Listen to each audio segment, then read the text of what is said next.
Livro Obreiros da Vida Eterna. Espírito André Luiz. Médium Francisco Cândido Xavier. Capítulo 1. Convite ao bem. Antes de iniciar os trabalhos de nossa expedição socorrista, o assistente Jerônimo conduziu-nos ao Templo da Paz, na zona consagrada ao serviço de auxílio, onde esclarecido instrutor comentaria as necessidades de cooperação junto às entidades infelizes, nos círculos mais baixos da vida espiritual que rodeiam a crosta da terra. A maravilhosa noite derramava inspirações divinas. Ao longe, constelações faiscantes semelhavam-se a pérolas caprichosamente dispostas numa concha de veludo imensamente azul. A paisagem no lar oferecia detalhes encantadores. Picos e crateras salientavam-se à nossa vista, embora a considerável distância, num deslumbramento de filigrana preciosa. Fulgurava o Cruzeiro do Sul, como símbolo sublime, desenhado ao fundo azul escuro do firmamento. Conópolis, círios, antares brilhavam infinitamente, fulgurando-se-nos balizas radiosas e significativas do céu. A Via Láctea, dando-nos a impressão de prodigioso ninho de mundos, parecia um dilúvio de moedas resplandecentes a se derramarem de cornucópia gigantesca e invisível, convidando-nos a meditar nos segredos excelsos da natureza divina. E as suaves virações noturnas, osculando-nos a mente em êxtase, passavam apressadas, sussurrando-nos grandiosos pensamentos antes de se dirigirem às esferas distantes. O templo, edificado no sopé de graciosa colina, apresentava aspecto festivo em virtude da iluminação feérica a projetar singulares efeitos nos caminhos adjacentes. As torres, à maneira de agulhas brilhantes, alongavam-se pelo céu, contrastando com o indefinível azul da noite clara, e cá embaixo as flores de variadas figurações eram taças luminosas, servindo luz e perfume, balouçando de leve na folha o sopro incessante do vento. Não éramos os únicos interessados na palestra da noite, porque numerosos grupos de irmãos se dirigiam ao interior, acomodando-se no recinto. Eram entidades de todas as condições, fazendo-nos sentir o geral interesse pelas lições em perspectiva.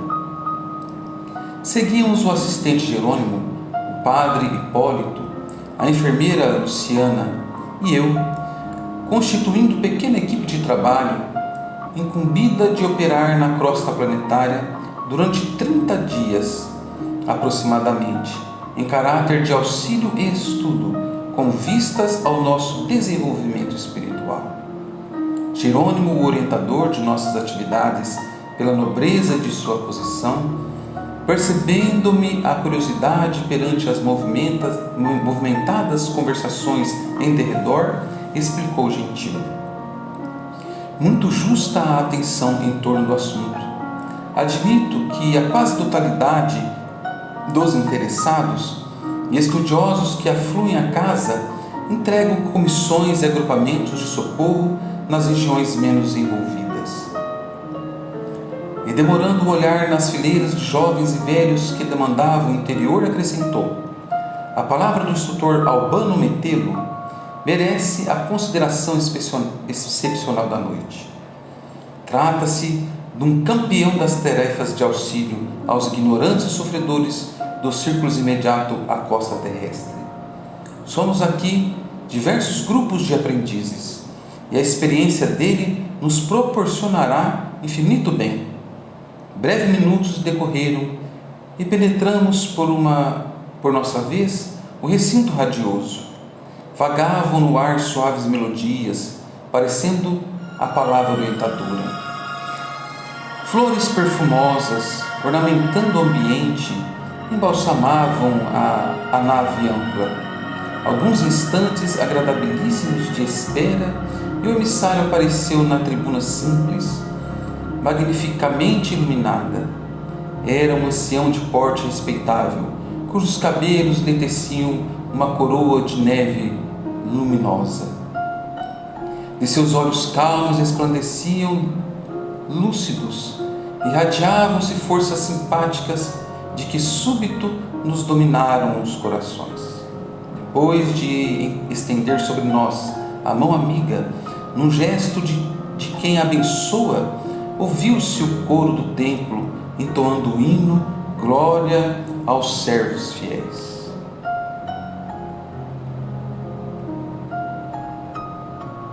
O instrutor ouviu em silêncio, de olhos molhados, deixando transparecer íntimo júbilo, enquanto a maioria da assembleia disfarçava discretamente as lágrimas que os acentos harmoniosos do cântico nos arrancavam o coração. Em se perdendo no espaço as derradeiras notas da melodia sublime, metendo sem qualquer luso de gesticulação, saudou-nos com expressiva simplicidade, desejando-nos a paz do Senhor, e prosseguiu: Não mereço, amigos, o preito de carinho desta noite. Não tenho servido fielmente aquele que nos ama desde o princípio, e por isso vosso hino confunde-me. Mero soldado das lides evangélicas, trabalho ainda no campo da própria redenção. Fez ligeira pausa, fitou-nos paternal e continuou: Mas a minha personalidade não interessa. Venho falar-vos de nossos trabalhos singelos nas regiões espirituais ligadas à crosta planetária. Meus irmãos, é necessário apelar para as nossas energias mais recônditas.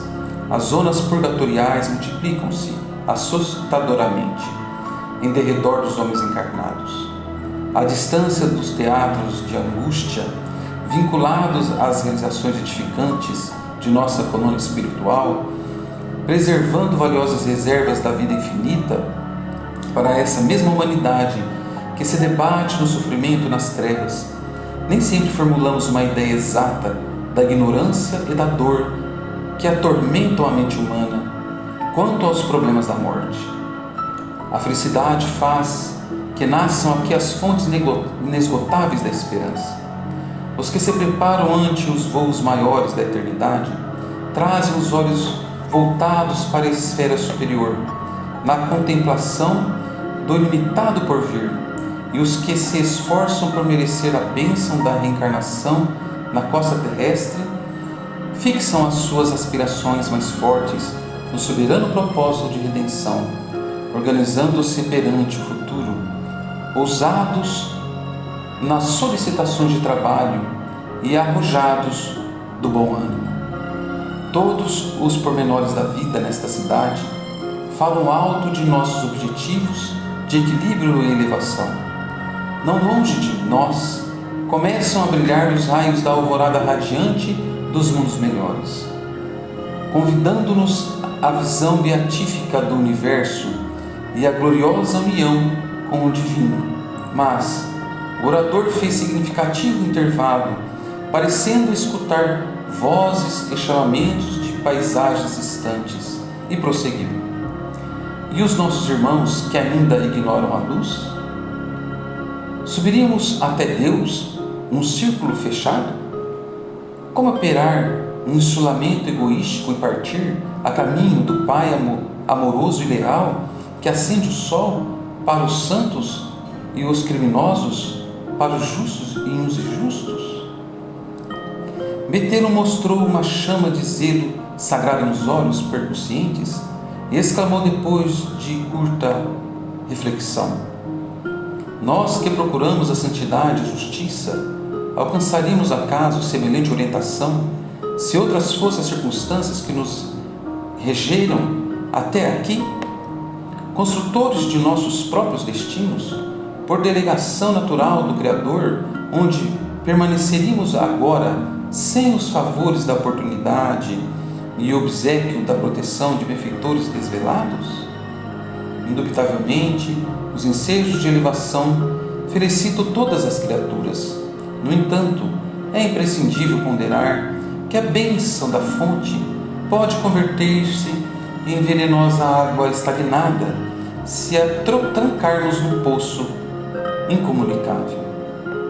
As dádivas recebidas por nós são inúmeras e os dons que nos foram distribuídos imensos. Seria completo o nosso regozijo, havendo lágrimas através de nossos passos? Como entoar hinos de hosana à felicidade sobre o coro dos soluços? Nobilíssimo todo o impulso de atingir o cume. Entretanto, que veremos após a ascensão? Entre os júbilos de alguns, identificaríamos a ruína e a miséria de multidões incalculáveis. Neste momento, envolvido nas vibrações de profundo interesse dos ouvintes, imprimiu um novo acento ao verbo luminoso e tornou com indefinível melancolia. Também eu tive noutro tempo a obcecação de buscar apressado a montanha. A luz de cima fascinava-me e rompi todos os laços que me retinham embaixo, encetando dificilmente a jornada. A princípio, feri-me nos espinhos pontiagudos da senda. Experimentei atrozes desenganos. Consegui, porém, vencer os óbices imediatos e ganhei, jubiloso, pequenina eminência. E me voltando, todavia, espantou-me a visão terrífica do vale. O sofrimento e a ignorância dominavam em plena treva. Desencarnados e encarnados lutavam uns contra os outros em combates gigantescos, disputando gratificações dos sentidos animalizados. O ódio criava moléstia repugnantes, o egoísmo abafava impulsos nobres, a vaidade operava horrenda cegueira. Cheguei a sentir-me feliz, diante da posição que me distanciava de tamanhas angústias. Contudo, quando mais me vangloriava, dentro de mim mesmo, embalado na expectativa de atravessar mais altos cumes, eis que certa vez notei que o vale se represava de fulgentes luzes. Que sol misericordioso visitava o antro sombrio da dor? Seres angélicos desciam céleres de radiosos pináculos, ocorrendo às zonas mais baixas, obedecendo ao poder de atração da claridade bendita. Que acontecera? Perguntei ousadamente, interpelando uns dos áulicos celestiais. O Senhor Jesus visita hoje os que erram nas trevas do mundo, libertando consciências escravizadas. Nem mais uma palavra. O mensageiro do plano divino não podia conceder-me mais tempo. Urgia descer para colaborar com o Mestre do Amor, diminuindo os desastres das quedas morais, amenizando padecimentos, pensando feridas, secando lágrimas, atenuando o mal e, sobretudo, abrindo horizontes novos à ciência e à religião, de modo a desfazer a multimilenária noite da ignorância. Novamente sozinho, na peregrinação para o alto, considerei a atitude que me fizera impaciente. Em verdade, para onde marchava meu espírito, despreocupado da imensa família humana, junto da qual aurira minhas mais ricas aquisições para a vida imortal? Por que enojar-me ante o vale, se o próprio Cristo, que me centralizava as aspirações, trabalhava solícito para que a luz de cima penetrasse as entranhas da terra? Não praticava eu o crime execrável da usura, olvidando aqueles entre os quais adquirira o roteiro destinado à minha própria ascensão? Como subir sozinho, organizando um céu exclusivo para minha alma, lastimavelmente abstraído dos valores da cooperação que o mundo me prodigalizava com generosidade e abundância? Mostrava-se o instrutor intensamente comovido. Detive-me então, continuou, e voltei. efetivamente o caminho vertical e purificador da superioridade e a sublime destinação de todos. O cume bafejado de resplendor solar é sempre um desafio benéfico aos que vagueiam sem rumo na planície. O alto polariza, naturalmente, as supremas aspirações e esperanças dos que ainda permanecem embaixo. Todavia, à medida que penetramos o domínio da altura, imprimem-se-nos na mente e no coração as leis sublimes de fraternidade e misericórdia. Os grandes orientadores da humanidade não mediram a própria grandeza, senão pela capacidade de regressar aos círculos da ignorância para exemplificarem o amor e a sabedoria, a renúncia e o perdão aos semelhantes. É por esse motivo que necessitamos temperar todo impulso de elevação com o sal do entendimento, evitando a precipitação nos despenhadeiros do egoísmo e das vaidades fatais. Metelo silenciou por instantes e, diante da comoção com que lhe acompanhávamos a palestra, retomou o verbo com outra inflexão de voz. Outrora, quando nos envolvíamos ainda nos fluidos da carne terrestre, supunhamos com um desacerto que a vaidade e o egoísmo somente poderiam vitimar os homens encarnados. A teologia, não obstante, o mistério respeitável que lhe está afeto, enclausurava-nos a mente em fantasiosas concepções do reino da verdade.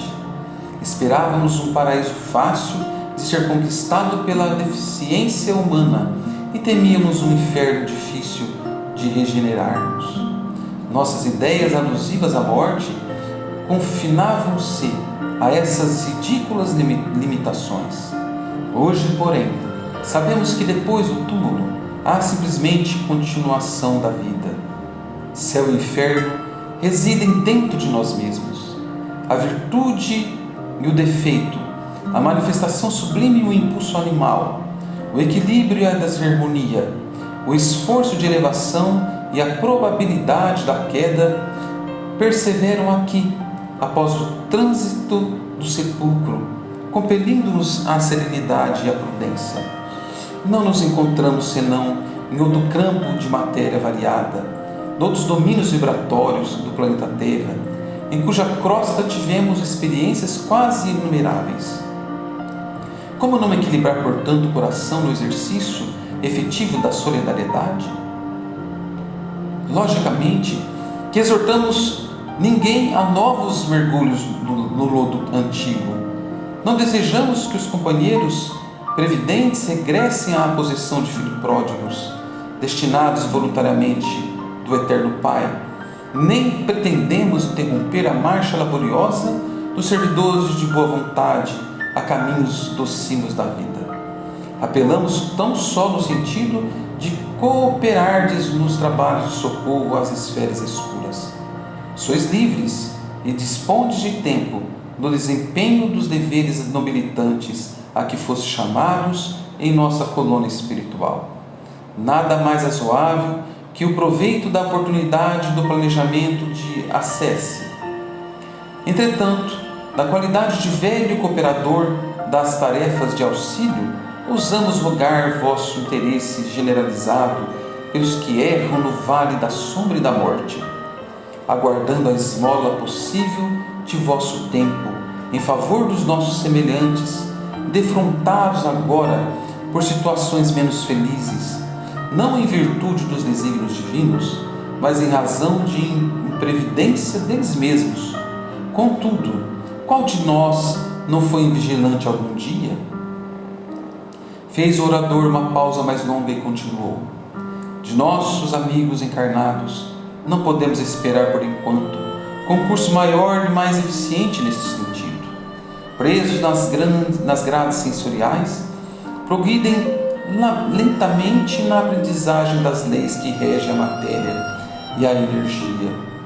Quando convidados a visitar nossos círculos de edificação, fora da instrumentalidade fisiológica, regressam ao corpo assombrados pelas visões rápidas que lhes foi possível arquivar e em transmitindo suas lembranças aos contemporâneos, operam a colaboração da água simples e pura da verdade, com os seus pontos de vista e predileções pessoais no terreno da ciência, da filosofia e da religião. Bernardin de Saint-Pierre, o romanista trazido por amigos às regiões vizinhas à crosta planetária, volta ao seu meio de ação e traça aspectos que asseverou pertencerem ao planeta Vênus. Huygens, o astrônomo, recebe mentalmente algum noticiário de nossas esferas de luta e ensaia teorias referentes à vida em outros mundos, afirmando que os processos biológicos nos orbes distantes são absolutamente análogos aos da crosta da Terra.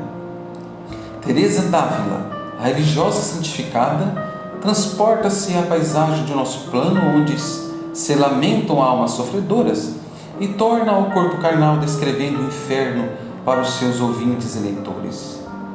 Schwendburg, o grande médium, percorre alguns trechos de nossas zonas de ação e pinta os cumes das habitações astrais, como melhor lhe parece, imprimindo as narrações aos fortes característicos de suas concepções individuais. Quase todos os que vieram momentaneamente no campo de trabalho voltam ao esforço humano, exibindo a experiência de que foram objeto, pincelando-a com a tinta de suas inclinações e estados psíquicos. Porque se encontram fundamente arraigados ao chão inferior, ao próprio eu, acreditam enxergar outros mundos em situações iguais à da Terra. Nosso maravilhoso templo, cujas dependências não se restringem à esfera da costa, sobre a qual os homens de carne pousam os pés. A Terra também, a nossa grande mãe, cujos braços acolhedores se estendem pelo espaço além, ofertando-nos outros campos de aprimoramento e redenção. Modificando a inflexão de voz, prosseguiu: as criaturas, porém, atravessam um breve período de existência no mundo carnal.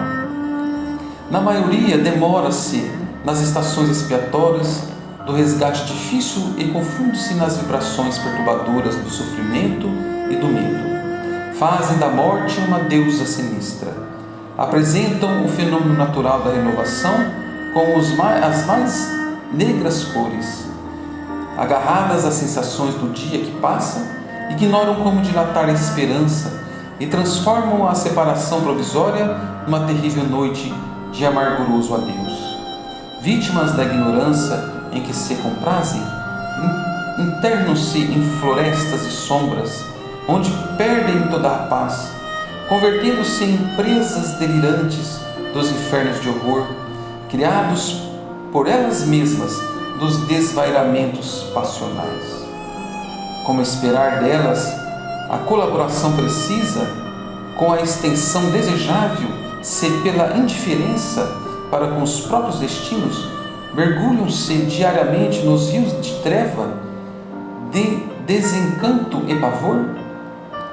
Usamo-nos, portanto, auxiliando-as segundo os preceitos evangélicos, escortinando-lhes novos horizontes e aclarando-lhes os caminhos evolutivos. De olhos fulgurantes e neblinados de lágrimas, pela evocação talvez de quadros das esferas sombrias que nos eram dado conhecer, meteve-se longos instantes em silêncio, voltando a dizer em tom de súplica: recordemos o Divino Mestre e não desdenhemos a honra de servir, não de acordo com os nossos caprichos pessoais, porém de conformidade com seus desígnios e suas leis. Campos imensuráveis de trabalho aguardam-nos a cooperação fraterna, e a semeadura do bem produzirá nossa felicidade sem fim. Falou comovedoramente por mais alguns minutos e em seguida invocou as esferas, as forças divinas, arrancando-nos lágrimas de intraduzível alegria. Raios de claridade azul brilhante choveram no recinto, proporcionando-lhes a respeitosa do plano superior. Transcorridos alguns momentos de meditação, Metelo fez exibir num grande globo de substância leitosa, situado na parte central do templo, vários quadros vivos do seu campo de ação nas zonas inferiores. Tratava-se da fotografia animada, com apresentação de todos os sons e minúcias anatômicas inerentes às cenas observadas por ele em seu ministério de bondade cristã. Infelizes desencarnados, em despenhadeiros de dor, imploravam piedade. Monstros de variadas espécies, desafiando as antigas descrições mitológicas, compareciam horripilantes ao pé de vítimas desventuradas. As paisagens analisadas de tão perto, através do avançado processo de fixação das imagens, não somente emocionavam, infundiam terror. Na intimidade da massa leitosa em que eram lançadas, adquiriam expressões de vivacidade indescritível. Apareciam saturnas procissões de seres humanos despojados do corpo, sobre céus nevoentos e ameaçadores, cortados de cataclismos de natureza magnética.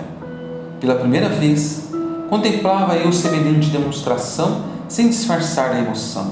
Para onde se dirigiam aquelas fileiras imensas de espíritos sofredores? Não se sustentariam os ajuntamentos de almas desalentadas e semi-inconscientes, que me era dado divisar ali, ante os meus olhos tomados de assombro, atolados em poços escuros de lama e padecimentos. Em dado instante, a voz do instrutor quebrou o silêncio diante de um quadro extremamente doloroso, exclamou em voz firme: muito de vós. Sabei que tenho nesses centros expiatórios os que me foram pais, bem amados da derradeira experiência vivida na carne, prisioneiros ainda de torturantes recordações. No entanto, crede, não nos move qualquer propósito egoístico nas tarefas de auxílio, porque temos aprendido que o Senhor, que a nossa família se encontra em toda parte. Observei que ninguém ousou voltar-se para metê-lo em seu testemunho de humildade.